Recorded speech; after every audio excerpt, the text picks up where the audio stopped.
கொலை கொள்ளை கற்பழிப்பு எல்லாம் நடக்கும். அப்படிலாம் இல்லாம மிகவும் குற்ற நிகழ்வுகள் மிக கம்மியாக இருந்த மாநிலம்னா அது தமிழ்நாடு தான். அமைதி, இதனால தான் தமிழ்நாட்டை அமைதி பூங்கான்னு சொல்வோம். ஆனா இப்ப எப்படி இருக்கு? இன்னைக்கு நம்ம தலைவர் அவர்கள் ஒரு ட்வீட் போட்டிருக்காரு. அதுல கடந்த 15 நாட்கள்ல மட்டும் எவ்வளவு குற்ற நிகழ்ச்சிகள் நடந்ததுன்னு பட்டியலிட்டு சொல்லியிருக்கார். நான் உதாரணத்துக்கு 2 மட்டும் சொல்றேன். தூத்துக்குடி மாவட்டத்தில் ஒரு 17 வயது சிறுமி இயற்கை உபாதை கழிக்க போறப்ப பாலியல் வன்கொடுமைக்கு ஆளாக்கப்பட்டு துண்டு துண்டாக வெட்டி அந்த சிறுமி கொலை செய்யப்பட்டிருக்கிறாள். இங்க மதுராந்தகத்தில் 14 வயது சிறுமி பாலியல் வன்கொடுமைக்கு ஆளாக்கப்பட்டு இரவு முழுவதும் ஒரு காட்டில் தவித்து 10 கிலோமீட்டர் நடந்தே சென்று காவல் நிலையம் போயிருக்காங்க. சார், நான் சிஎம் சார் உங்கள்கிட்ட ஒன்று மட்டும் கேட்குறேன். நீங்க 5000 ரூபாய் கொடுத்தீங்களே, அது இந்த மாதிரி கொலை செய்யப்பட்ட பெண்களுக்கு இறுதி சடங்கு செய்யறதுக்கா, ஈமை சடங்கு செய்யறதுக்கா நீங்க பணத்தை கொடுக்குறீங்க? பாதுகாப்பு இல்லாம முதல்ல ஒரு அரசோட கடமையே பாதுகாப்பு தான். அது பாதுகாப்பு, அந்த பாதுகாப்பு கொடுக்க தவறி நீங்க என்ன நலத்திட்டங்கள் கொடுத்தாலும் மக்கள் கண்டிப்பா ஏத்துக்கவே மாட்டாங்க. நீங்க சொல்லலாம், போன ஆட்சியில் குற்ற நிகழ்வு நடக்கலையா, இப்ப மட்டும் தான் நடக்குதான் நீங்க கேட்கலாம். நான் கேட்கறது ஒண்ணு தான். சிஎம் சார், நீங்க செய்ய வேண்டிய வேலையை நீங்க கரெக்டா செஞ்சிட்டீங்களா? அதையும் மீறி இந்த குற்ற செயல் நடந்ததுன்னா அது வேற. இப்ப தமிழ்நாட்டில் ரெகுலர் டிஜிபி எப்ப கடைசியா இருந்தாரு?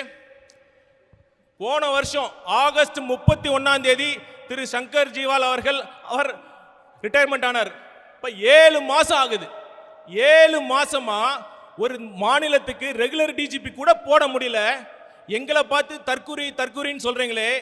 7 மாதமா ஒரு மாநிலத்துக்கு, நம்ம தமிழ்நாடு போன்ற மாநிலத்துக்கு ரெகுலர் டிஜிபி போடாத நீங்க தான் சார் தற்கூரி. இப்ப ஒரு முதலமைச்சரா இருந்தா ஒண்ணு சில தகுதிகள் வேணும். அவரா முடிவெடுக்கணும். சுய புத்தின்னு சொல்லுவாங்க, சில பேர் சொல்லுவாங்க சொல் புத்தின்னு சொல்லுவாங்க. அது இருக்கா? இந்த ரெண்டும் இருக்கான்னு நான் மக்கள்கிட்டே கேள்வியை விட்டுறேன். இப்ப பாருங்க, நாங்க இந்த விஷயமா பலமுறை கோரிக்கை விடுத்து பார்த்தோம், கண்டிச்சு பார்த்தோம், ஜோக் அடிச்சு கூட பார்த்தோம். அப்ப கூட சிஎம் சாருக்கு ஏன் ஒரு ரெகுலர் டிஜிபி போட முடியல எனக்கு தெரியல. இப்போ ஒரு பள்ளிக்கூடம் இருக்குன்னு வச்சுங்க, ஒரு தலைமை ஆசிரியர் இல்லாம அந்த பள்ளிக்கூடம் சரியா இயங்குமா? அது மாதிரி இதெல்லாம் ஒரு அடிப்படை, ஒரு முதலமைச்சரோட அடிப்படை கடமையே சட்டம் ஒழுங்கு தான். அந்த சட்டம் ஒழுங்குக்கு அடிப்படையான ஒரு ரெகுலர் டிஜிபி கூட போட முடியாத ஒரு திறனற்ற முதலமைச்சராக நம் ஸ்டாலின் சார் அவர்கள் இருப்பது மிக மிக வருத்தமா இருக்கு. சரி, இப்ப இந்த குற்ற செயல்லாம் பாத்தீங்கன்னா இதுக்கு அடிப்படையா இருக்கிறது இந்த போதை கலாச்சாரம். இப்ப தமிழ்நாட்டில் போதை பொருட்களோட விற்பனை இருக்கா இல்லையா? ஒரு அமைச்சர் சொல்றார் தமிழ்நாட்டில் கஞ்சா இல்லைன்னு சொல்றார். நீங்க தான் சார் தற்கொலை கூட்டம், நீங்க தான் சார் உண்மையான தற்கொலை கூட்டம். நீங்க ஒரு அமைச்சர் சொல்றாரு கஞ்சா இல்லைன்னு சொல்றாரு. இதை ஏன் தடுக்க முடியல? முதல்ல குற்றம் பிரச்சனை என்னன்னு புரிஞ்சாதான் சார் பிரச்சனையை சரி செய்ய முடியும். உங்களுக்கு பிரச்சனை இருக்கிறதே தெரியல, நீங்க எப்படி சரி செய்வீங்க? இந்த அடிப்படை கூட உங்களுக்கு தெரியல. கண்டிப்பா நான் சொல்றேன், தமிழ்நாடு உங்ககிட்ட சிக்கி சின்னாமனமா போயிட்டு இருக்கு. இதெல்லாம் மக்கள் பார்த்துக்கிட்டு தான் இருக்காங்க. அடுத்த விஷயம், நம்ம போராட்டத்தோட இன்னொரு முக்கியமான விஷயம்னா சாதிவாரி கணக்கெடுப்பு, கணக்காய்வு.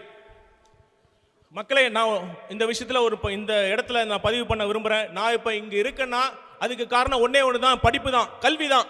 இந்த கல்வி கிடைக்கணும்னா இட வசதி, இட ஒதுக்கீடு மிக மிக அவசியம். இப்போ இந்த இட ஒதுக்கீடு நமக்கு சாதாரணமாக கிடைக்கல. நல்லா புரிஞ்சுங்க, இந்த இட ஒதுக்கீடு நமக்கு சாதாரணமாக கிடைக்கல. நம்ம அரசியல் அமைப்பு சட்டத்தின் முதல் ஒரிஜினல் வெர்ஷன்ல இட ஒதுக்கீடு கொடுக்கப்படலை. அதை கொடுக்க வழிவகை செஞ்ச முதல் அமெண்ட்மெண்ட், முதல் சட்ட திருத்தம் இங்க இருந்து தமிழ்நாட்டில் நடந்த போராட்டத்தினால தான் நடந்தது. இப்ப நீங்களே சொல்லுங்க, இப்ப சென்னையில் கான்வென்ட்ல படிக்கிற ஒரு மாணவனையும் ஒரு கிராமத்தில் தமிழ் மீடியத்தில் படிக்கிற ஒரு பட்டியலின மாணவனையும் கம்பேர் பண்ண முடியுமா? முடியாதுல்ல. அதுக்காக தான் இட ஒதுக்கீடு. இந்த இட ஒதுக்கீடுனால பல தலைமுறை மாணவர்கள், பல தலைமுறை சமுதாயம் பயன்பெற்றது. ஆனா அந்த இட ஒதுக்கீடு அதனால கிடைக்கிற நலன் அனைத்து மக்களுக்கும், அனைத்து சமுதாயத்துக்கும் கிடைச்சதானா இல்ல. இதுக்காக தான் நான் கேட்கிறோம் சாதி வாரி கணக்கு ஆய்வு. இப்ப ஸ்டாலின் சார் என்ன சொல்றாரு? ஸ்டாலின் சார் என்ன சொல்றாருன்னா, பிஜேபி அமைச்சரோட மொழியே அவர் பேசுறாரு. இப்ப ஒன்றியத்தில் இருக்கிற அஸ்வினி வைஷ்ணவ் அமைச்சர் அவர்கள் சொன்னாரு, ஒரு மாநிலத்தினால, ஒரு ஸ்டேட்னால சாதி வாரி கணக்கு ஆய்வு நடத்த முடியாதுன்னு சொல்றாரு. அதே தானே நீங்களும் சொல்றீங்க. அப்ப உங்களுக்கும் பிஜேபிக்கு என்ன வித்தியாசம்? இப்ப உங்க கூட்டணி கட்சிகளே பாருங்க, இப்ப காங்கிரஸ்ல கர்நாடகால நடத்திருக்காங்க, 2 முறை நடத்திருக்காங்க. 2015 ஒரு வாட்டி நடத்திருக்காங்க, 2025 ஒரு வாட்டி நடத்திருக்காங்க. காங்கிரஸ்ல ரேவந்த் ரெட்டி அவர் தெலுங்கானால அவர் நடத்திருக்கார்.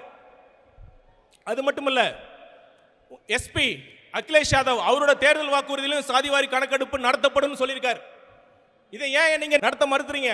சமூக நீதின்னு சொல்லி மக்களை ஏமாத்திட்டு உண்மையான சமூக நீதிக்கு வழிவகுக்கக்கூடிய ஒரு படியை கூட நீங்க செய்யலங்கிறதா உண்மை. இதை மக்கள் கண்டிப்பாக புரிஞ்சுக்கிட்டு உங்களை துரத்தி அடிக்க போறாங்க. நான் இறுதியா இன்னொரு விஷயத்தை நான் டச் பண்ண விரும்புறேன். இப்போ எஸ்ஓபி போட்டாங்கல்ல, இப்போ ஒன்னே ஒண்ணுதான், அந்த எஸ்ஓபிக்கு காரணம் ஒன்னே ஒண்ணுதான். நம்ம தலைவர் அவர்கள் போய் மக்களை சந்திச்சுட்டா, ஒவ்வொரு கிராமத்திலையும் ஒவ்வொரு தொகுதியிலையும் போயிட்டா இந்த ஆதரவு இன்னும் பல மடங்கு உயர்ந்து அவங்களுக்கு டெபாசிட் கூட கிடைக்காதுன்னு தெரிஞ்சுக்கிட்டு தான் இந்த எஸ்ஓபி மூலமா நம்மளை தடுக்க பார்க்குறாங்க. என்ன ஒரு அநியாயம்! இப்போ திமுக மட்டும் எத்தனை மாநாடு போட்டாங்க? இளைஞர் அணி மாநாடு, மகளிர் அணி மாநாடு, இந்த மாநாடு அந்த மாநாடு, வாரத்துக்கு 2-3 மாநாடு பண்ணிட்டு இருக்காங்க. உங்களுக்கெல்லாம் மட்டும் எப்படி சார் பர்மிஷன் கிடைக்குது? இந்த காவல்துறை, நான் தமிழக காவல்துறை குற்றம் சொல்ல மாட்டேன், தமிழக காவல்துறைக்கு சுதந்திரமே இல்லை, முழு சுதந்திரமே இல்லை. இப்ப இந்த நடக்கிற இந்த இடத்துல சேகர் பாபுவை மீறி எந்த போலீஸ் அதிகாரியாச்சும் ஒரு முடிவு எடுக்க முடியுமா? நீங்களே சொல்லுங்க. காவல்துறையின் கைகள் கட்டப்பட்டு இருக்கிறது. அதுக்கு காரணம் உங்களை மாதிரி இந்த மாதிரி மாவட்ட செயலாளர், ஒன்றிய செயலாளர்கள் தான். இங்க மட்டும் கிடையாது, இங்க இருக்கிற பிரச்சனை கிடையாது, தமிழ்நாடு ஃபுல்லா இதே பிரச்சனை தான். ஒவ்வொரு தொகுதியிலையும் நாம வைக்கிற பேனர்ல கழட்டுங்கன்னு சொல்லி நைட்டோட ரைட்டா எடுக்கிறாங்க. ஒவ்வொரு இதுலையும் நம்ம போராட்டத்துக்கு அனுமதி மறுக்கப்படுது. தலைவருக்கு மட்டும் இல்ல, எல்லாத்துக்குமே தெரியும், கழக மாவட்ட செயலர் எல்லாத்துக்கும் தெரியும், தலைவருக்கு மட்டும் அனுமதி மறுக்கப்படல. ஒவ்வொரு மாவட்டத்திலும் இந்த பிரச்சனை இருக்கு. ஒவ்வொரு எஸ்பி, ஒவ்வொரு டிஎஸ்பி, ஒவ்வொரு இன்ஸ்பெக்டர் தான் சொல்றாங்க, சார் வேணாம் சார், கொஞ்சம் கூட்டத்தை குறைச்சிங்க, நாங்கள் ஒரு 1000 பேர்னா சார் 500 பேரோட நிறுத்திக்குங்க, இப்படி தான் சொல்லிட்டு இருக்காங்க. சார் சிஎம் சார், நீங்க எங்களை தமிழக வெற்றி கழகத்தை கட்டுப்படுத்துற முயற்சியில் ஒரு 10% ஆச்சும் 1% ஆச்சும் சட்டம் ஒழுங்கை கட்டுப்படுத்த முயற்சி பண்ணுங்க சார். இதுக்கு மேல நம்ம தற்கூரி தலைவரை நான் என்ன சொல்றேன்னு தெரியல. இப்போ வாச்சோம் கடைசியா ஒண்ணு சொல்லி திருப்பி நான் சொன்னதை ரிப்பீட் பண்ணி முடிச்சுக்கிறேன். 7 மாசமா இந்த மாநிலத்துக்கு ரெகுலர் டிஜிபி போடாத நீங்க தான் சார் தற்கூரி, நீங்க தான் சார் உண்மையான தற்கூரி. நன்றி, வணக்கம். TVK Candidates Campaign Project 2026 தளபதி விஜயின் தமிழக வெற்றி கழகத்தின் வெற்றி வேட்பாளர்களின் டிஜிட்டல் ப்ரமோஷன் ப்ராஜெக்ட் உங்கள் தொகுதிக்கும் செய்ய வேண்டுமா? TVK ஆர்மி மற்றும் இன்ஃபினிட்டி பிளஸ் சேனலும் நம்முடன் சேர்ந்து கிட்டத்தட்ட 50க்கும் மேற்பட்ட யூடியூப் சேனல்களின் தங்களின் மக்கள் பணியையும் மக்களுக்காக நீங்கள் செய்ய போகின்ற பணியையும் கோடிக்கணக்கான வாக்காளர்களிடம் கொண்டு சேர்க்கும் ஒரு அரிய வாய்ப்பு.